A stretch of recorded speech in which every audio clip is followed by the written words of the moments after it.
ஒரு வகையான algae clean பண்ணுன்னு சொல்லுவாங்க. இன்னொன்று வந்து ஆட்டோசின்க்ளஸ் கேட்ஃபிஷ்ஷு. இதுவும் பார்த்தீங்கனாலும் இது ஆல்கே போகும். இது இல்லாமல் சிஸ்மே ஆல்கேட்டர்ஸ் இருக்குது.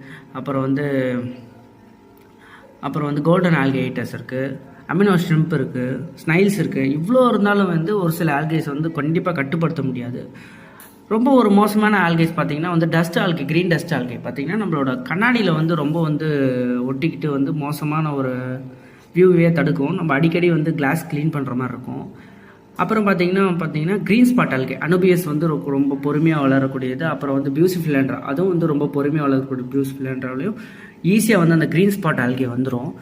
இந்த க்ரீன் ஸ்பாட் ஆல்கே இல்லை மற்ற எந்த வகை ஆல்கே இருந்தாலும் நான் வந்து ப்ரிஃபர் பண்ண ஒரு டெக்னிக் பார்த்தீங்கன்னா, நானும் எல்லா டெக்னிக்கும் வந்து யூஸ் பண்ணி பார்த்துட்டேன். இருந்தாலும் எனக்கு ரொம்ப வந்து ஒரு ஹெல்ப்ஃபுல்லாக அந்த டெக்னிக் பார்த்தீங்கன்னா ஃப்ளோட்டிங் பிளான்ஸ் தான். நான் ஃப்ளோட்டிங் பிளான்ஸ் போட்ட ஒரு